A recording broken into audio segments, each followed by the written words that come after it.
Alors, en tant que designer, ce nouveau paysage multi-écran, c'est clair que ça oblige à évoluer, en fait, à changer de méthode et d'approche. De façon très pragmatique, par exemple, on constate aujourd'hui que quand on a une réflexion multi-écran dans laquelle, par exemple, on associe, comme ça nous arrive actuellement, de travailler sur un système qui fonctionne en partie sur un écran d'affichage et en partie sur une tablette déportée, par exemple. Voilà. On voit bien que le modèle classique avec des wireframes, avec des maquettes filaires, par exemple, ne fonctionne plus.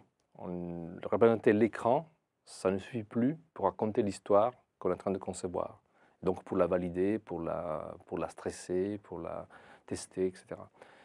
Donc, certainement, il y a à inventer des nouvelles façons de représenter et d'accompagner la conception, euh, qui désormais évoluent vers des logiques gestuelles, des sortes de chorégraphies en fait, dans lesquelles maintenant la modélisation, on est presque plus dans la danse en quelque sorte. Donc, on doit trouver des façons de raconter des histoires dans lesquelles la gestuelle et le mouvement ont leur place aussi bien que l'architecture, le zoning, enfin les choses classiques qu'on connaît depuis plus longtemps.